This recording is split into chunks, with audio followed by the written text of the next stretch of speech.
Kick it off. Thank you, everybody. Thank you, everybody, for being here. Really appreciate all of you taking time, after work, to come and participate in these events throughout the week. Hopefully, we see you again tomorrow, Wednesday, and then Saturday at our closing event. Tonight, we have an amazing all-women panel. So I'll do a quick introduction over here. We have Margie Bell. You are a seasoned tech entrepreneur who co-founded Recirclable, a company that's dedicated to reducing single waste through reusable takeout containers, which I love that. Igne Donovan, the co-founder of Pixel Frame, a startup developing optimized concrete modules designed for reuse in the circular economy. So we were just chatting earlier, really interesting product and model. So looking forward to hearing more about that. Joan Popolo is the executive director of Action Innovation Network. This is a nonprofit supporting tech startups from various industry sectors, including climate tech. Prior to Action, she worked with the MIT Enterprise Forum of Cambridge Ignite Clean Energy Business Competition and served as recruitment chair for the Northeast Clean Tech Open Accelerator Program. And then we have Rachel Perlman. Rachel is a sustainability consultant at Resource Recycling Systems. They specialized in waste management and circular economy solutions, working with the public and the private sector. And she was recognized as part of Waste 360, 40 under 40 in 2021. So let's give a quick round of applause to our panel. Thank you all for being here. So just to kick it off and give our panelists a little bit of context, how much understanding do we have about the circular economy? If you have a lot, please do this. If you have sort of, please do this. So if we can do a quick survey in the audience, this will help out, sort of gear the conversation. Pretty tall, I don't know. I love that. Okay, so it seems that there is a basic knowledge about circular economy. So please feel free to expand as you see fit. And so I think the first thing that we want to do is define a circular economy. This can be within your work context, within your personal context as well. So, Margie, do you want to kick it off? Sure.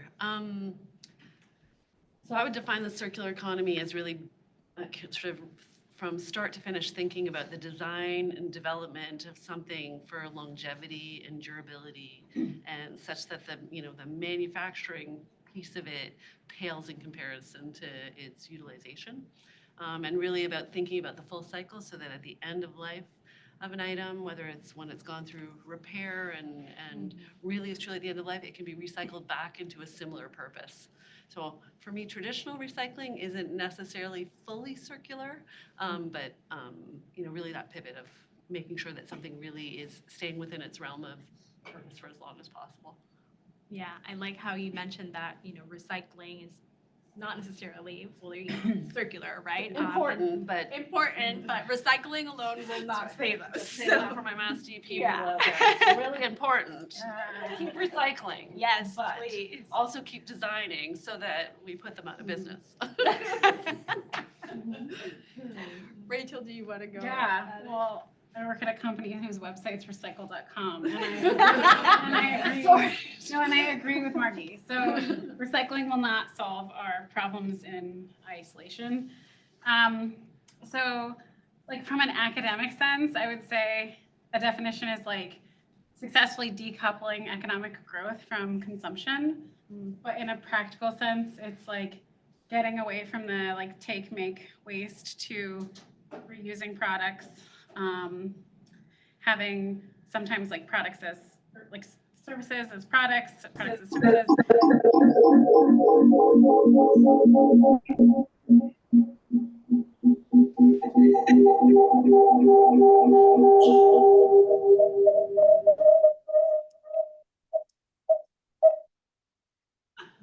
And now those are interpreted. Just making sure everybody is paying attention, alert. But yeah, and then I think it in my context at RRS, it translates to helping the private sector manufacture smarter, so designing out waste, designing things to be closer to closed loop, but they're never closed loop. And then for public sector, it's providing solutions to residents so that they have an outlet for items, so that starting with reducing and reusing, so down the waste hierarchy. So again, zero waste won't solve our problems either, but it's part of the solution. Yeah, I think there's definitely a common theme of thinking ahead, like from the start to plan out the use of. Yeah, policy is really important in Yes. that too. Yeah. Very much.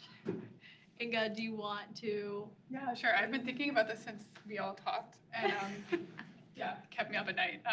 But I think the circular economy to me is an end, and there are many different means to get to that end. So we have recycling, it's very, very valid, very fair. We have reuse, we have remanufacturing, repair, and these are all different ways to get to that end. And I think it's important to remember that I think the circular economy is an ideal that we can all aspire to.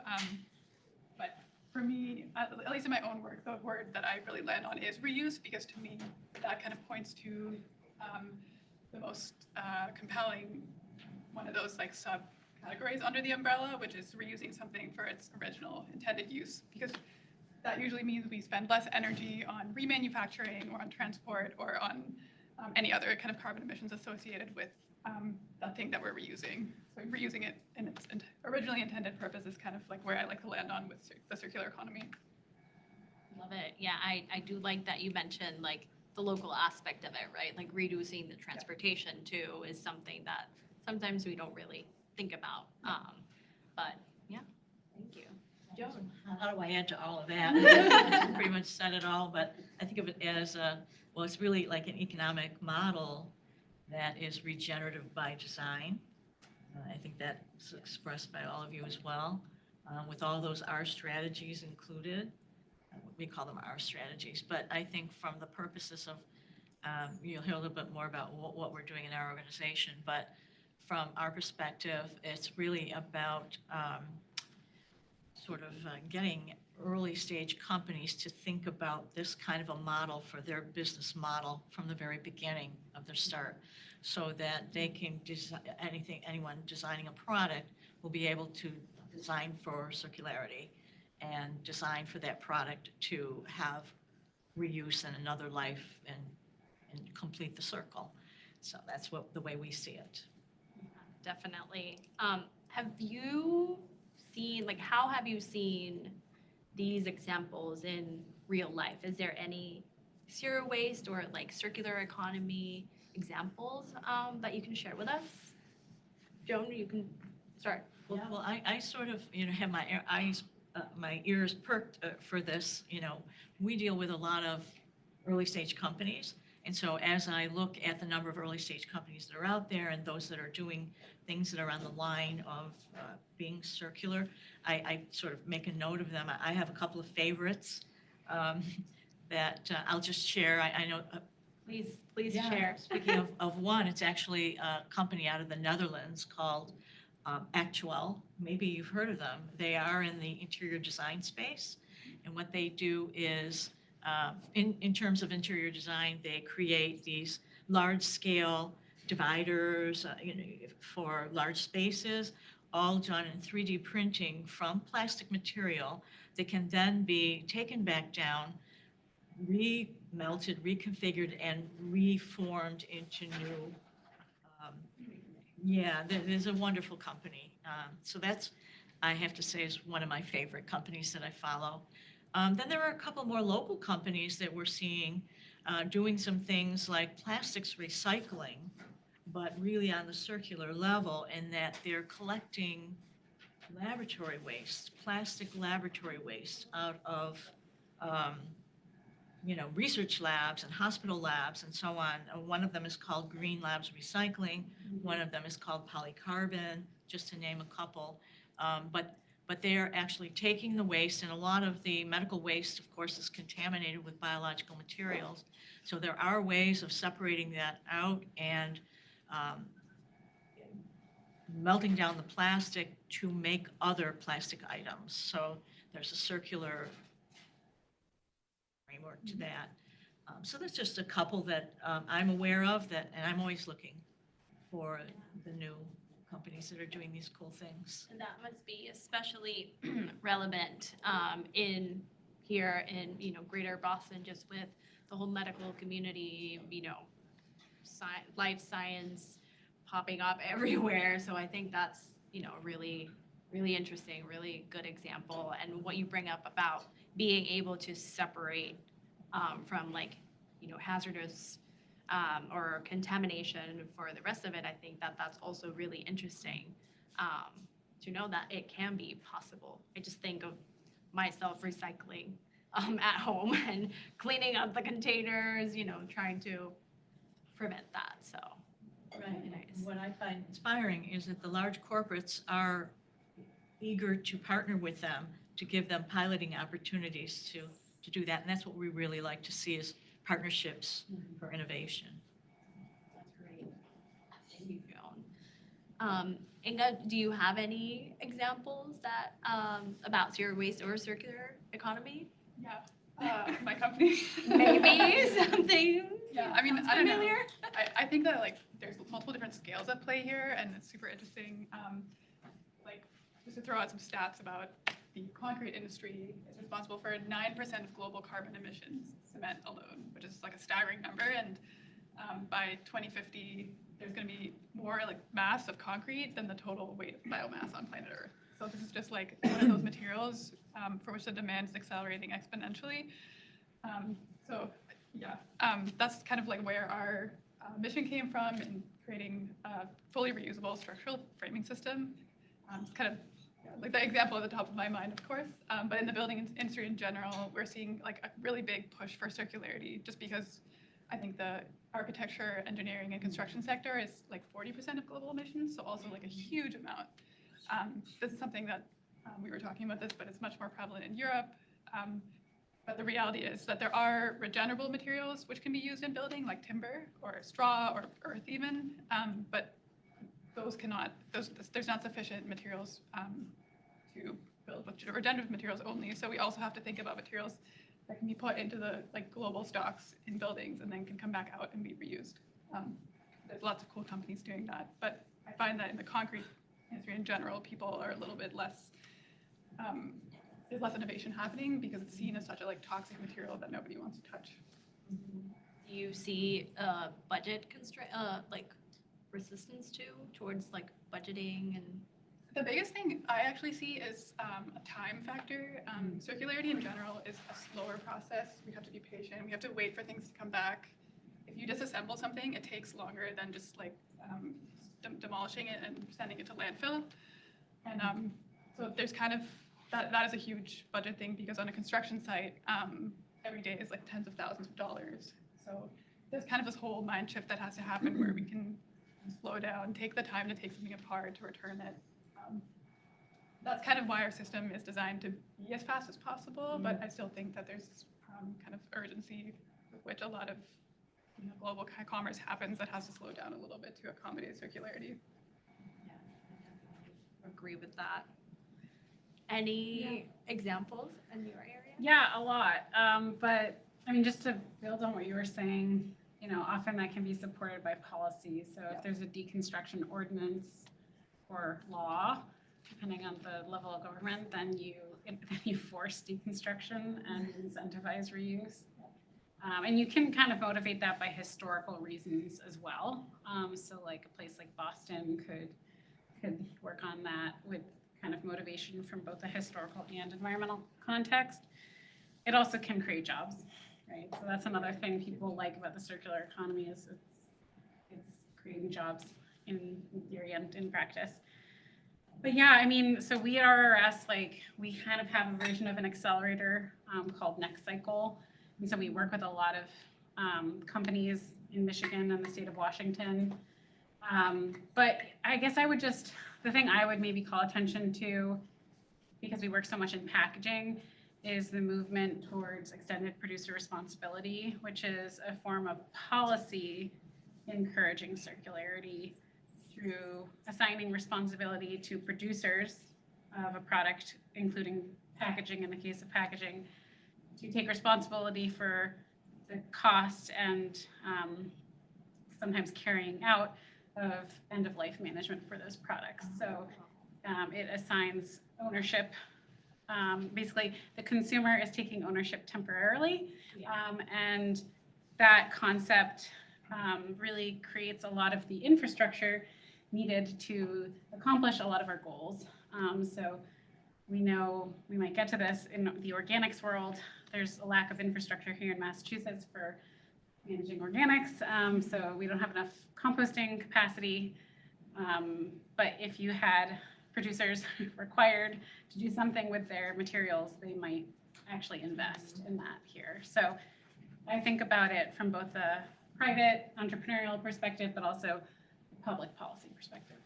And how have the producers side, like, have they been receptive to this? It's changing. So often producers will lobby against a policy like this at the beginning. 4 states in the US have passed EPR for packaging. And the more that pass it, the more momentum there is and the more systems the companies have to have in place to carry out their legal obligations. So once you already have the systems in place, it becomes marginally, like, the marginal benefit. So then it costs less and less for them to track everything, to carry out everything. So they will have to do that in Maine. So you will see that happening very soon. Very cool. Very cool. Margie, any? I have so many things to say. examples? I was like, we went off on so many different tangents, but I think some of that too is almost like it's like a back to older principles of back in the days when we used to reuse our bottles, right? Like it was glass bottles and they got washed and refilled instead of plastic bottles that actually have to be remade. But to the question of examples, okay, so of course Recirclable, we're focused on trying to get reuse into food service. Okay, so the data says over 70% of Americans have takeout, 1 to 3 times a week. It's 1 trillion single-use items that are going in the trash every year, 9 million tons. And our whole goal is really to pivot that and say, rather than a single-use item, let's get these durable containers out there that can be used up to 1,000 times. We try and work with manufacturers. We work with one local one, Preserve, that will take the containers back at the end of the life cycle. So they're doing a level of EPR without EPR, which is great. But that's what we're doing. So that's one example. And this is increasingly common in Europe, fueled by legislation, which I can hope we will have someday, because that's what's needed, right? This is a big cultural and behavioral shift. But if I think of other examples other than what we're doing, I love things like car sharing programs. And we have Zipcar in Boston, but it does not hold a candle to what you'll see in Europe. So we lived in Berlin for 2 years and we sold our 2 cars in Boston that we never used all, we had periods where you need 2 cars here, but you don't need them all the time, but you're kind of forced to have 2 cars. You've pivoted to a true car sharing program where we owned no car. We had access to a car whenever we wanted, scattered around wherever the last person happened to park it. It wasn't parked in a specific place that you had to return it to. And it works beautifully. And it truly is a sharing economy. And cars are built to be durable and driven for years already. So that for me is one of my favorite, because I loved not owning a car. I didn't have to take it for an oil change. I wasn't responsible for its maintenance. So coming back and having to buy a car really kind of sucked. So that's a great example. And then you just go, I look to my kids, thrifting, there's reuse in this notion of clothing. Let's buy quality clothing, and let's, I prefer to buy a thrifted wool sweater than a crappy nylon sweater that I'm gonna buy right now that's gonna be in the trash. So I think if we open our eyes, there's so many examples, and sometimes we have to think back to, you know, I grew up in Canada, and, you know, all the beer bottles went back, it still do, and got washed and refilled instead of dropped in and crashed to be broken and reformed again. So I think a lot of this is really, it's as much, you know, there's large scale investments as you think about things like concrete, which take a lot of research, but things like what we're trying to do, we have all the building blocks, and really the biggest hindrance is just the cultural norms and reforming habits.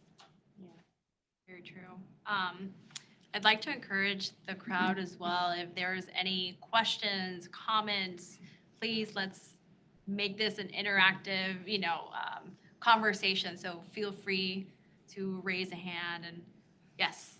Yeah, I think that's a great point about intensifying the use of products. I mean, you know, just in my place, I have, you know, electrical appliances which might be a year or, you know, or whatever.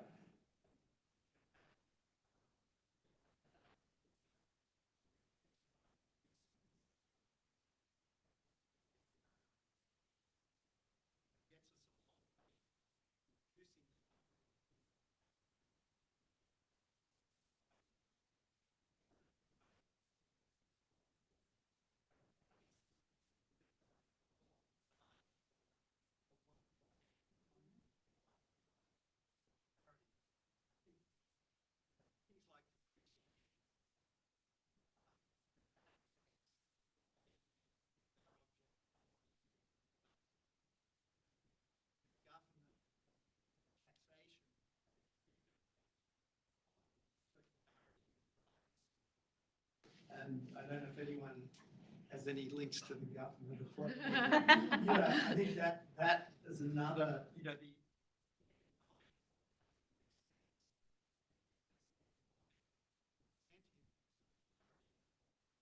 Well, it's interesting. So tomorrow night, Michelle Sokola will be here. So I think that everyone coming back and sort of putting pressure on our legislature is great.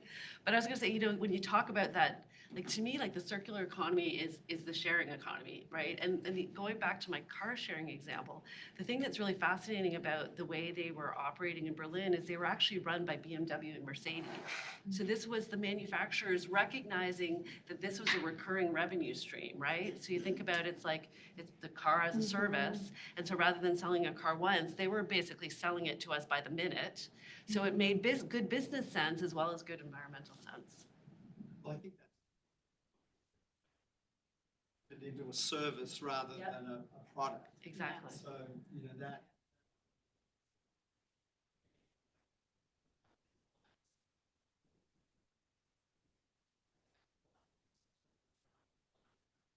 The light,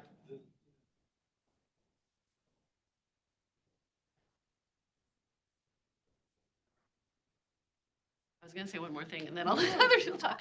But you also talked about like that sharing economy. We all have houses full of appliances that we buy, and often you're buying the cheapest drill because you don't use it all that much. But again, the sharing economy could, you know, really pivot us towards don't buy it, borrow something that's probably going to be of a higher quality for the few times you need to use it.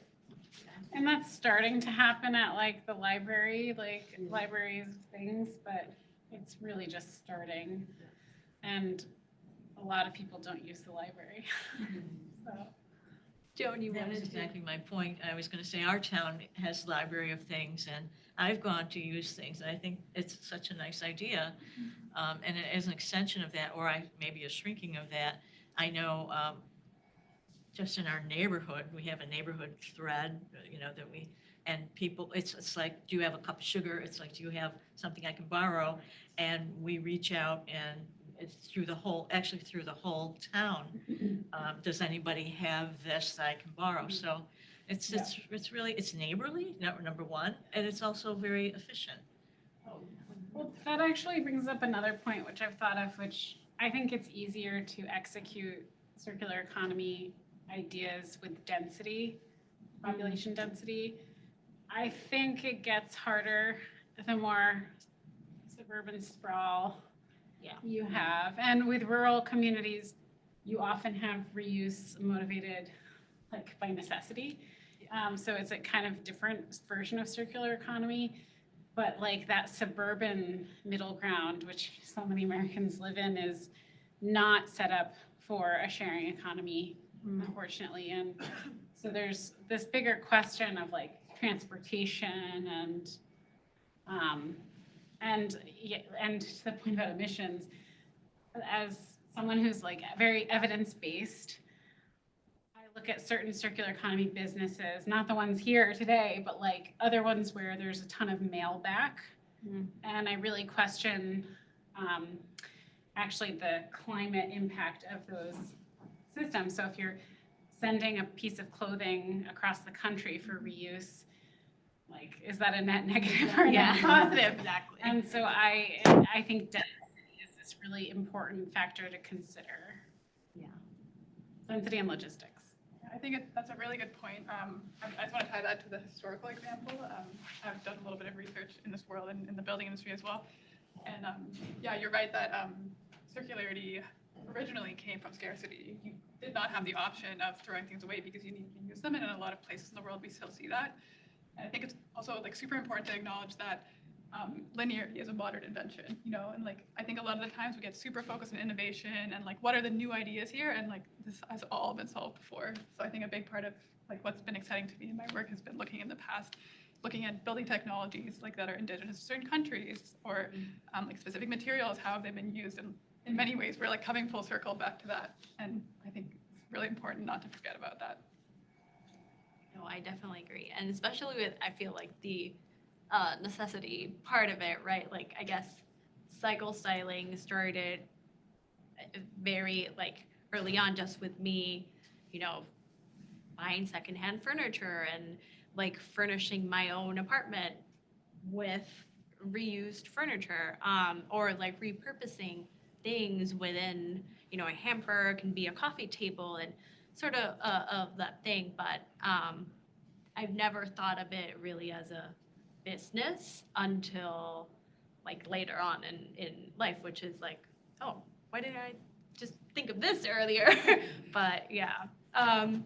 So I think a few of you have touched also on just common challenges and you know, persistence that you face on the consumer side, on the financial side. I think you also talked about policy. Are there any other challenges or restrictions that maybe are not as obvious to just the general public?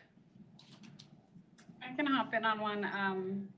So one of the reasons we struggle with circularity in packaging is because if packaging is food contact, we haven't quite nailed down the like food package recycled into a new food package and meeting all the requirements for post-consumer content. So that's a tricky one, and I think it will evolve with technology and laws. But and then markets. So in the Northeast, we lost our glass bottling plants, so we don't have an end market for glass, for recycled glass, for recycling glass into new bottles.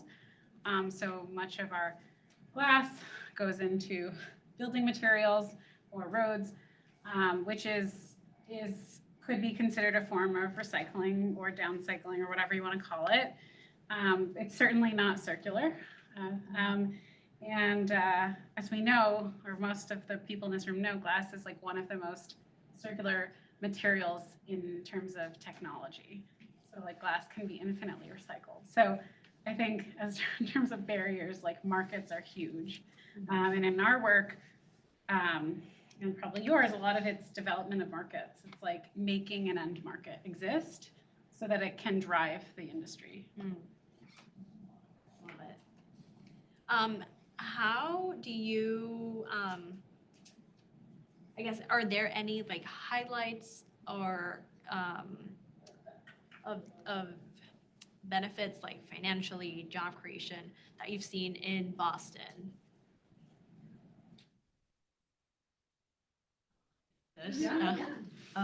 Does it just have to be in Boston? And it's the Boston Club. I mean, you can definitely, you know, Well, give us any yeah. examples. Our organization. Or that can be replicated. maybe Yes, in right. Boston. Our organization is an association of technology business incubators, and with that, there are a lot of startup companies in those incubators, right? We see this as an opportunity for more company formation around maybe legislature that comes down, where companies will say, okay, here's an idea, here's a business model that I can use, a new company can form, and as that company grows, they'll hire. So I think that's all good, and it's really about economic development. And that's what we do in our organization. All of our incubators are part of sort of economic development for job creation, for company creation and jobs after that. So that goes right to building new companies that can support this industry, this new economy. So I think that's very important to know. I was going to say that if you just think about the linear economy, just think about the things we're consuming. Most often they're manufactured overseas, right? And they're manufactured and they're consumed and they're wasted over here. But as you pivot to a circular economy and you're sort of creating jobs around the recirculation of those items, you're, by definition, at scale, you're creating local jobs and shifting those jobs away from, and I think, and with that comes, in our space, we are seeing, more manufacturing of durable containers within the U.S. And so again, you get the manufacturing happen here, you get the circulation and management of that circulation. So I think again, we need more impetus, more incentives, more legislation, but it certainly has the potential to create a lot of jobs. Oh, yes. And you might also see the rise of more servicing models, right? So for all of these washers and dryers and things that we can extend the life of if we can pay attention to servicing and remanufacturing and so on. Yeah, so we're currently working with the city of Cambridge on their zero waste plan, which will be released in early 2025, an update to their previous plan. And yeah, I think there are a lot of cities like Cambridge and other kind of wealthier cities around the country that are doing exciting things.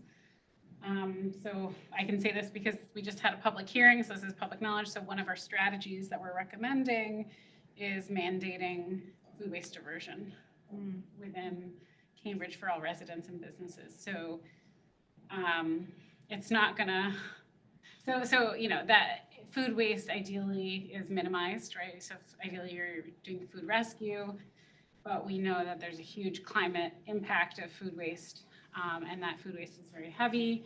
We know that our landfill space is running very low in Massachusetts. We know food waste is not ideal to burn because it's very wet. So, ideally we're doing something else with it, not disposing of it. So that would be an exciting policy, an example. Other communities around the country already do this, like Seattle. But I think Cambridge might be the first in the state if they do pass that kind of ordinance. So they just had a city council hearing. They were receptive to the idea, so that's exciting. So yeah, I think there's some municipalities that are progressive. Newton is working on some things, like reducing single-use items or disincentivizing them. There's a number of Massachusetts communities, Brewster, all different ones that are reducing, like the skip the stuff kind of strategy for reducing single use. So I think all of that stuff is, nudging in the right direction, and hopefully it helps with the behavior change. So sometimes you need the carrot and sometimes you need the stick. Hopefully you start with the carrot, but maybe you end with the stick. So we'll see how things go, but I don't predict we'll have EPR in Massachusetts quite yet, but we might have some additional mandates, at the local level, at the city level.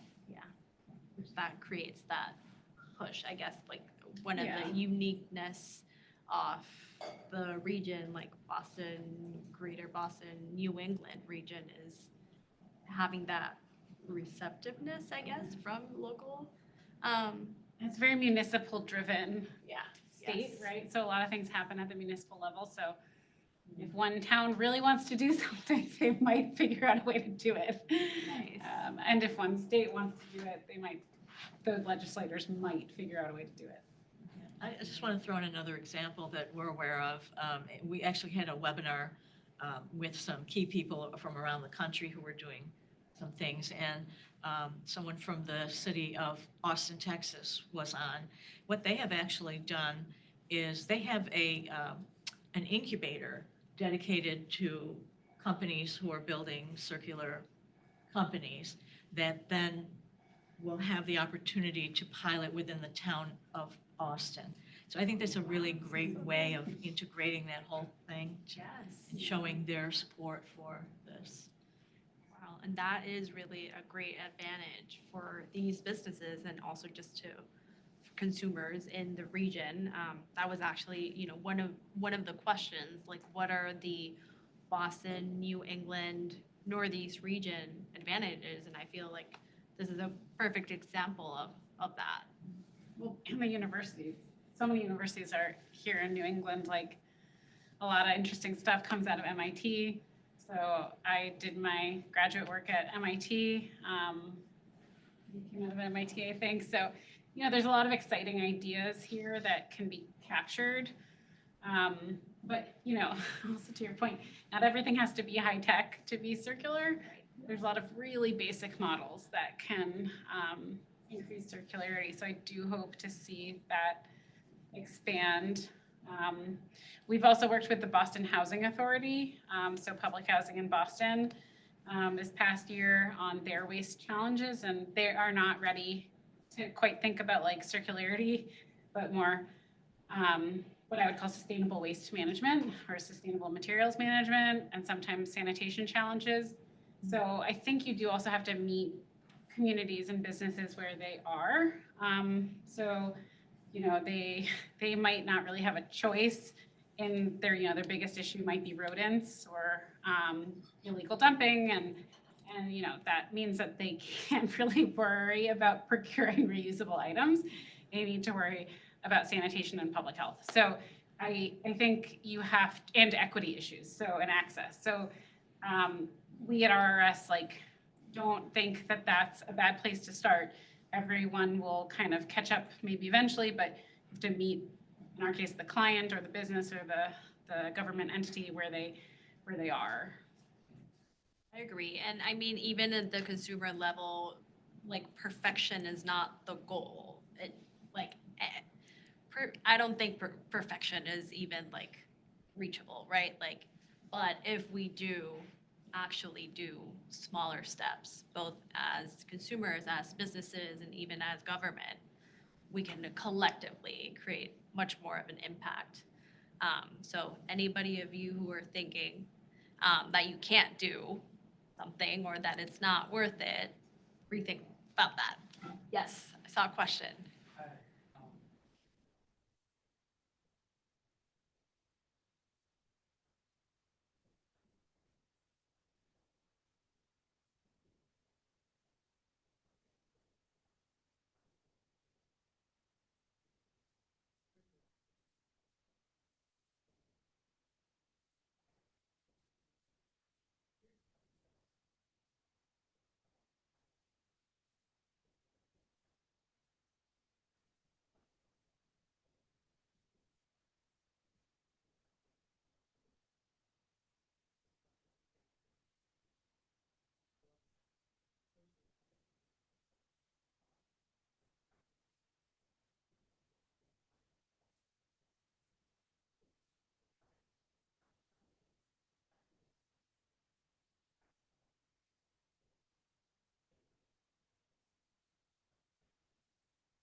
I'll jump in on that one. Others can jump in. So in the space that we're in reuse, there's lots of others playing in it. We have Redish at the back.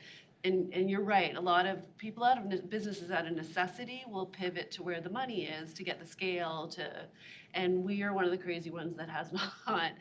From the beginning, we really wanted to be community focused and we really wanted to help the restaurants and make use achievable. It's really hard because it's not only financial, you realize that there's a cultural and a convenience element of it, but we've tried to stay really focused on that. I was on a call today with a nonprofit that is trying to bring reuse into more environmental justice communities and trying to figure out how to do it. But it's very complicated, and I think it is a balancing act because, again, most people are, need to pay wages and scale a business. And there's value in going to where the money is and where the scale is to sort of stake a claim and create awareness. But it's a balancing act to try and also not lose sight of the fact that there's communities that might benefit and it's not reachable to them. So.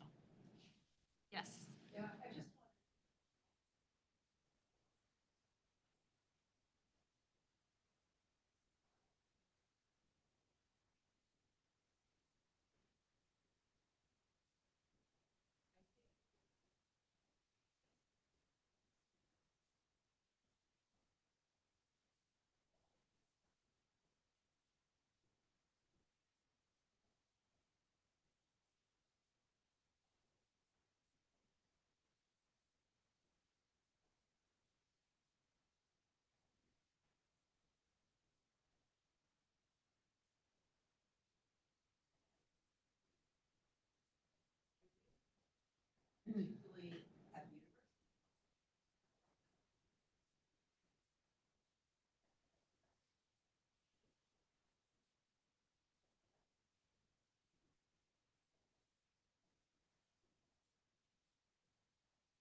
I might add that, to your question, when there's a market failure, you hope that you could correct it with some government action. So not that it necessarily is always going to happen, but ideally, you would be subsidizing behaviors from companies you want and incentivizing, whether that's assistance with capital investment, or incubators happening in the market side instead of government side. Both the idea behind that is you're putting money in to help drive in the direction you want. So we see that with all sorts of public problems, like tragedies of the commons. If we want people to switch to electric, are we going to subsidize it?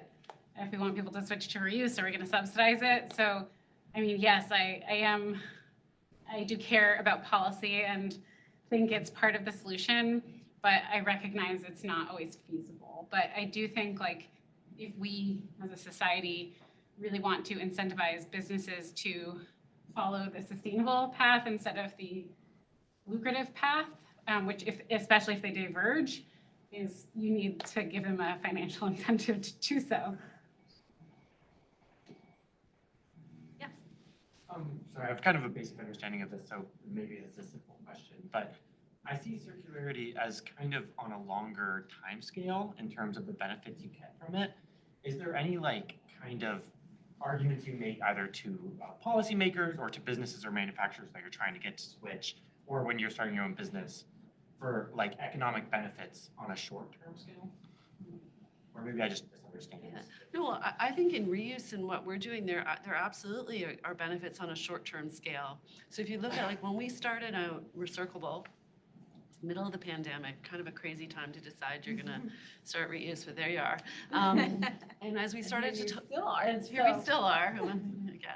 But when you start to talk to those restaurants and you understand that there was this, you know, marketing is so powerful, right? So this belief that compostable containers, if you leave here with one thing tonight, is that compostable containers are terrible.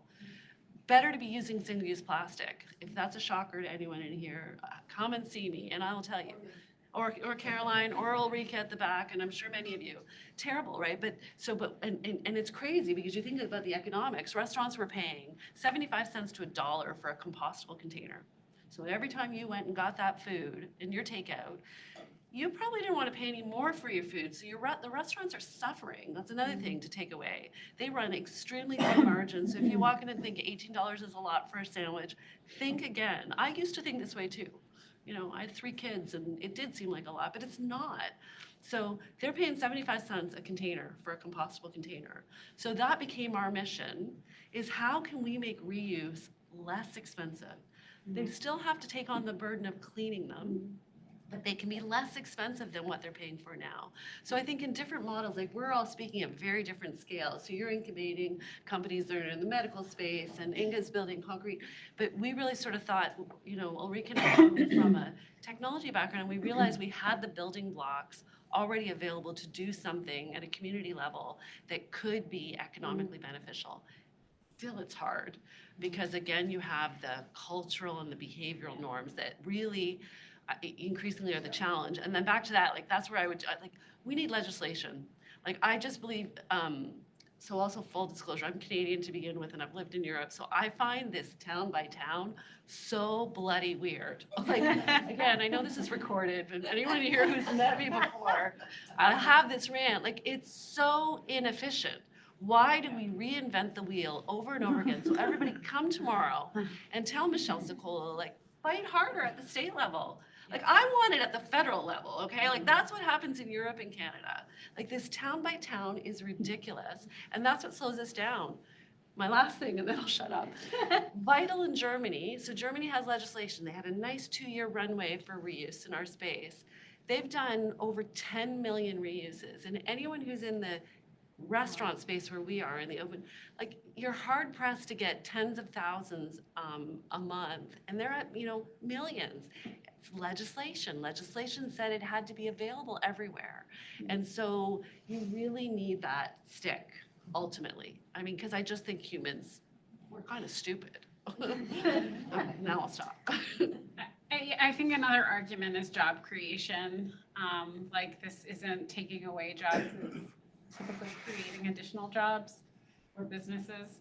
And then I also think a big compelling point for legislators is, if done well, it also helps achieve our climate goals. So it's easier to have pressure on climate goals, at least in Massachusetts, sometimes than waste goals. I can't speak to other states, but, like, you know, there's a general understanding that we need to, like, that our sea levels are rising in Boston, we're getting flooding more, we're getting hot zone, whatever, all these issues. And so climate change scares a lot of people. And so if you can connect circularity to emission reduction, that's a very powerful, compelling argument for a lot of people who don't really care about waste. And waste is a small piece of the climate problem, but production of materials is a big piece. So Scope 3 emissions is huge. That includes the production of stuff, and the production of stuff is reduced with circularity. So you really have to connect it. You can't just say this is better waste management. It's that you're reducing total production, which can be a little scary because in our linear model, reducing production sounds like a hit to the economy. So you really then have to explain, well, GDP is going to grow because you're creating these services and these jobs. So it's, yeah, I think it's hard to communicate. I think one of the best things you can do in anything scientific is find ways to communicate complicated scientific concepts in plain language, and just doing that alone is a win. I'll jump on that because you just explained it really well, but it's a good example of something that we're doing, which is a normal building lasts like 50 to 60 years. So how do you convince somebody to build something that they can maybe recoup the value on in 50 to 60 years? It's almost impossible. We like fully rely on legislation and regulation. Like you're right, the circularity alone is not enough of an incentive for people to do that. But so we also landed on better efficiency, like material efficiency. So this is why our product also has like a 60 to 70% reduction upon like first use. So it's like actually competitive with like timber construction. But that being said, like there's still that like time horizon of multiple decades where you have to convince somebody to actually invest in something like this. And we're exploring many different models. Obviously, we're still pretty new, but a good one that was mentioned is the product as a service. So when somebody's no longer just selling like something and then forgetting about it, just putting it out there, maybe there's some more revenue that can come from actually administering that product in the sense of buildings, like making sure that you don't need any repairs, replacing things that are faulty. So it's just a little bit of a mindset away from the like we sell something and then we forget about it towards like we sell something and we're still accountable for it, and then we can reclaim that value further down the supply chain when it's reused. Yes. I was just wondering if the panel has any comments.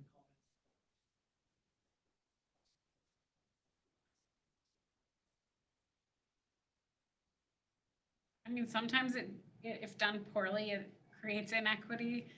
So I don't know, at some point there was this company that, I don't remember the name, that created like reusable packaging that was extremely expensive. Like maybe it was Reloop, or I don't know. And like ice cream containers and stuff. And like, that was not helping anyone, because if it's like not attainable to like the general public and extremely expensive, I think you're just creating more inequity. And then also like back to the transportation example, like these clothing rental companies, if executed poorly, involve a lot of logistics. You can design logistics so there's a whole like academic world around and industry world around reverse logistics and reverse supply chain management. If done well, you can capture efficiencies. If done poorly, you're just like creating more trucks on the road. Yeah. Well, I would say that some of those inefficiencies might be intentional greenwashing, right? Because as we live in a climate-focused society, it sounds good to say your business model is a positive one. I would say in our space, I mean, there's definitely when you're trying to offer a durable good of any form, the biggest thing is how do you know who has it, incentivize the return, and if you do that too loosely, then that good might not come back. And if the penalty is too small, it could result in something that's much more durable ending up in the trash, just like that single-use item. So that can be an unintentional and we think a lot about that. How do we keep as tight a control, even over a small little takeout container? And people sometimes ask us, why are you charging a $15 penalty on a $2 container? It's because I don't want to charge a $15 penalty. That actually happens with poorly designed policy or loopholes. So the single-use bag ban, if poorly executed, can lead to durable grade film bags being offered for 10 cents, which also will go into the trash. And it's like what they meant to do was foster reuse or reduction. And what sometimes happens is if the mill of that bag is 5 times as thick, if one person takes that bag, then it's like the equivalent of 5 people taking a thinner bag. So those are tricky. And I think experimentation has to happen. And so you might design policy and learn it's wrong or was intended to be good and didn't work out and needs to be revised. But the challenge here is that legislation is so slow and so challenging, you would need to pass like an amendment or a new bill. And I think that's really difficult. So I will recognize that legislation can go wrong too. Yes. I'm just going to add on to that. Reusable bags are the bane of my existence, as is compostable. Margie and We talk a lot. But the unintended consequence with reusable bags is also that every time you go somewhere, they give you another reusable And like, I can't use this 100 times to make it so that it's worth it. So like, I think societally, we glom onto these like little low-hanging, oh, straws, so good. I want 10 metal straws to take the place of the straws I wasn't gonna take. So like, I think society, we glom onto these little things, and then we just become hoarders, and we don't actually realize that the thing is that you are supposed to reuse the one bag, not collect 100 reusable bags. And then, I lost my train of thought, but I just want to say, like, I think we also need to like kind of have that cultural shift. And the sharing economy can come into play there, because if there was a bag you could bring back with a deposit because you forgot your bags, like, wouldn't that be nice? Yeah, Like, you didn't have to take it forever. Yeah, there's been experimentation around that, but I think that they've become, because bags and water bottles have become marketing tools. They're marketing, they're greenwashing. Yes. And status. Gimmicks. And Gimmicks. Yeah. Promotional items. Exactly. And we're Americans and we like to buy. Yeah. I want the new Stanley Cup. Yes. And I have 6 others, you know, like, so I just think, I love the happening at the colleges where they're incorporating reuse so that when those students graduate, it's normal. I should be able to bring back my stuff. Recirclable. Why aren't you in wherever I am, you know? Well, and the penalties are, so if you go and visit BU and you pay $250 for the single use. So I love that. Like, that speaks to me, because to Caroline's point, like, it's not an equity issue. We're making the right thing the cheapest thing with a little bit of extra inconvenience. Yeah, I think the pushback comes from fast-paced life, in my experience. So like, if you're not a local, you're a visitor to a university, you're in a hospital, you expect single-use availability. And to some extent, if you're in an unpredictable circumstance like a hospital, like, you want your food service on disposable items if you need to go. Because like, I didn't expect to be in the hospital. But if you expect to be in a situation and you're a local and you're an everyday patron, I feel like that's where, you know, so I think part of my challenge in advising clients is like, I don't want to alienate any particular population. And so actually, like, underserved populations are often in those unpredictable, fast-paced situations. And I think we just have to think about how to make reuse possible for that population, because if you're a single mom on the go, like, you don't want to have to remember your reusable mug. And it's like, and so it's like, can we make it accessible? Yeah. But I think the answer to that too is, you know, if you think about what we've done is we only had trash, and then we added recycling, and now we're adding compost, and we're creating these layers of complexity. If we just peeled it back and said, you know what, everything's going to be in reusables, and instead of dumping it in the trash, you're going to dump it reusable, that solves that problem. I mean, we're a long way from there, but that would be my nirvana. That's my dream. And then Redish would pick it all up. I'll give you We gave a grant to Lawrence Hospital actually to put reusable pitchers in their hospital. Nice. $10,000. So it's happening. It's happening It's slowly. happening, yes. Yeah, that's great. Any additional questions?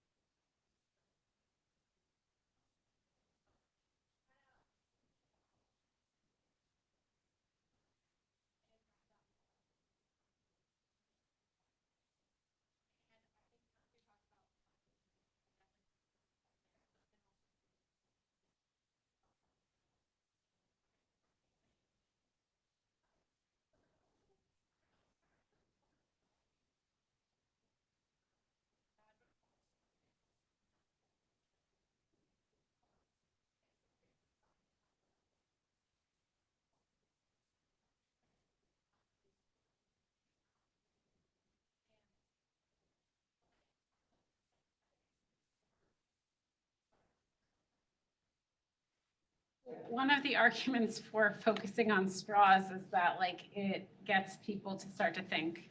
Like, it will make negligible impact on the world and circularity and waste, because straws are light. There's not a lot of them compared to everything else. And so it's kind of like, why are we even focusing on this? And it's because there was like this turtle, and that's why. And it's like a valid point that plastic in the ocean is dangerous and a problem. But like, it's kind of like the same thing, like you're saying, like, can it nudge people to a more circular lifestyle if their entry point is through sustainable fashion or through reusing clothing? I just think that you can implement it better. So I think it's just like moving the needle. So like, can there be drop-off bins instead of individual curbside pickup for something like that, or mail back through the mail that requires packaging? So if you imagine dropping off to a bulk bin with like an RFID tag, you don't need a package, right? So I think there's just ways to think creatively about it, but it's not like a bad business idea. It's just how is it executed? And to your point about measurement, it's really hard to say, is this like good for the environment? And usually we don't know the answer fully. And so, we carry out life cycle assessments, and they're very complicated. They're very specific. You can't generalize them. So I think that's a challenge for our industry is, can we say it's better fully on all environmental metrics? Usually, no, we can't. But if we're using a producer pays model, then it is actually really easy if we have the weight of something and we know how it's being shipped to know exactly, well, not exactly. All the logistics, because they track it, Yeah, very approximately what the carbon emissions are that are associated with shipping it from London to Cambridge. And that's something when you book an airline ticket, obviously you can see the carbon emissions. So I think the availability of that data, it's like we have all the technology, we're able to do it. And I think you should be able to choose, like, do I want this bad enough to like have this be the emissions? And I think that's kind of, you can have both. You can have the kind of cultural aspect of reuse and also have the kind of visibility of the data for emissions. I would probably add to your comment about making people think and the fashion question and trends and all that. I think there's also a layer of self-awareness as, human beings, and sort of understand what you really like and what you don't like, or what you're just like following a trend through, specifically in furniture. I do like to pressure point clients into what really describes you as a person, what tells your story, like, can we build around that? Because chances are that you are not gonna dislike your story, your history, right? And if you build an environment specifically on the residential side that you feel identified with, I feel like that's a little bit more timeless than just following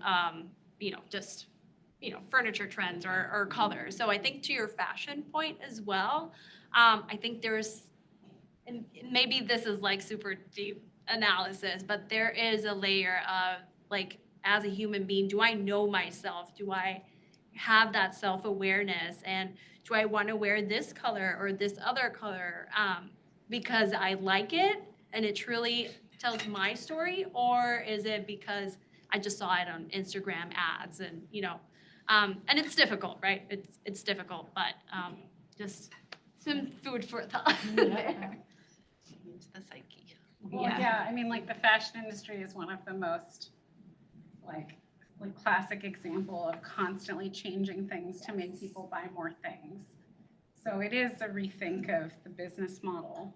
And I think given how American society is, it really should come from the companies, because we're like, the average American is kind of trapped in the cycle. And if the companies start to get away from it and maybe they go towards the timeless or the opposite of fast fashion, like durable items that will last a lifetime or whatever. I mean, that is actually being already adopted at the high end, right? Yeah. So like already the high end items can last a lifetime, but most people can't afford those items. Mm-hmm. Yep. Okay, so we have a few minutes here before we close out. So if there is one takeaway that you would like the audience to have, maybe like one takeaway, and why do you think that people should support circular economy? Agreeing with me? Whoever would like to go But first. you know what I always think about, and I'm older than most in the crowd here, is what would my grandmother have done? You want to become more mindful of everything around you and what your consumption is. And when you think about my grandmother, or maybe your great grandmothers, and how they use things, of course, they come out of the Depression, and everything was precious to, they didn't have a lot of everything. So I always think back on what would grandma have done with this? And I just saw her as a real model. When you think about circular economy now, she was the epitome of circular economy. Everything was reused. And so that's what I always think about. Maybe you can take that away with you as well. I love that example because my grandmother grew up in World War II in Germany, and she still reuses her dishwater to this day. So everything, including her dishwater. So Wow. I think it's a little extreme, but I respect it quite a bit. Yeah. Yeah, I actually don't have a great thought, but I think I was recently reading this paper, and something I've been thinking about a lot that is kind of like the elephant in the room with circularity is the paradigm shift that has to happen to kind of decouple consumption from growth. And there was just an interesting thought experiment that came from the guy who coined the term circular economy in the 80s. And he kind of described as the only successful circular economy being a model where we shift away from economy that's based on growth to one where success is measured by the maintenance of existing stocks of materials. So the example there would be if you have to make something new, it's actually seen as a failure to maintain those stocks. And I guess that's my closing thought is putting yourself that's so different from the world we live in where success is measured by GDP growth or more sales, and thinking about a world where you're successful if you maintain stocks. When I recently read that was a very powerful message that I was really inspired by. Yeah. I have two nuggets. One is the best thing you can do is reduce. So that could be through not buying something, not making the production of that product necessary, or buying secondhand so it's already existent. You might as well give it a second life or a third life. And then the next would be kind of to your point, don't forget about energy. So I love trash topics and thinking about waste, but actually, and there's before circular economy was a term, there was industrial ecology. And if you don't know that term, you can look it up. But industrial ecology principles are much more tying material and energy together as flows, as stocks and flows. And so I would just build on that. Don't forget about energy. They're highly related. We know in physics that they're highly related. Entropy is involved. There's a lot of really basic thermodynamics at play with recycling or with anything in our fields. And so just don't forget about energy.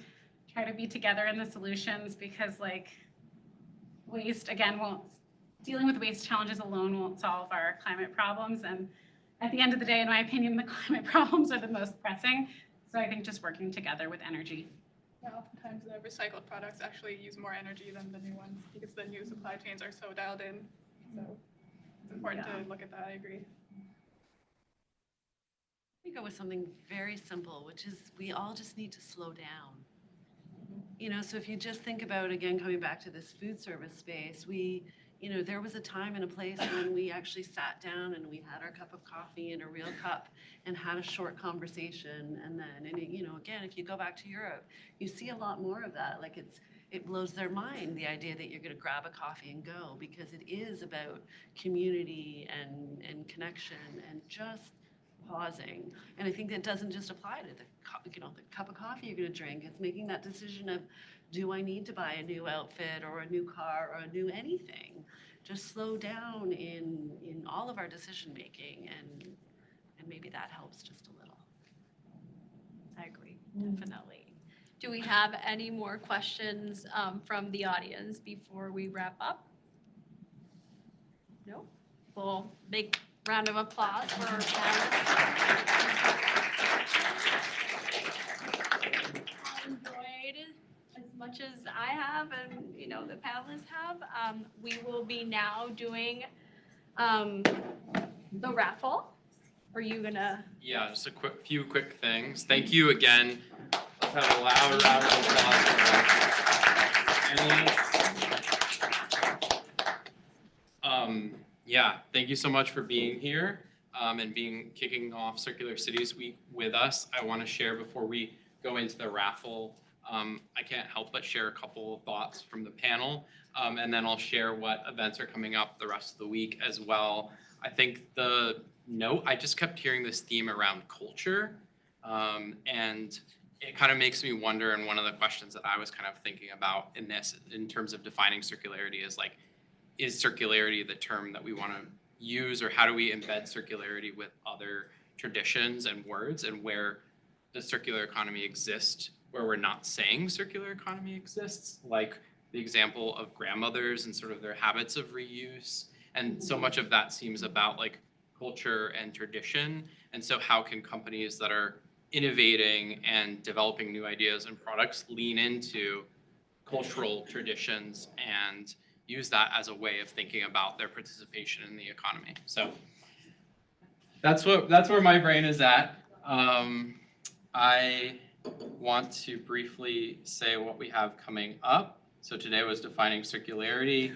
Tomorrow, we have driving circularity, which is about legislation, advocacy, and incentives. There were some great notes from the panelists tonight about policy, and Representative Michelle Sicolo was shouted out a couple times. She'll be here tomorrow night as our keynote speaker. We'll also have Silvia Munez from Spain coming to, or like virtually speaking to us about kind of the European policy perspective, and Avantikar Mathur from Zero Waste from the city of Boston will be joining us as well and speaking about what's going on with the city of Boston. And then on Wednesday, we're going to be displaying circularity and focusing on circular economy and nature, as well as organic cycles, and how does circular economy intersect with nature and organic systems. And Sham from Wasted is actually here tonight. So if you're interested in hearing more about what's going to be talked about on Wednesday, feel free to talk to him tonight. So that's going to be a great event. We're going to be at the Boston Audubon Nature Center. And then, finally on Saturday, November 2nd, after Halloween, we're going to have the Wicked Circular Market, which is the first time we're ever doing this, where there will be various different vendors who have created local circular economy products. There's a company that takes old beer taps and upcycles them into umbrella handles and all kinds of interesting, cool products. There'll be a costume swap. There'll be talks during that, so come on by. That's at Northeastern. Check that out. There's more flyers and information in the front. And that is the rest of our week for Circular Cities Week. We're super excited, so hope to see some of you again at those events.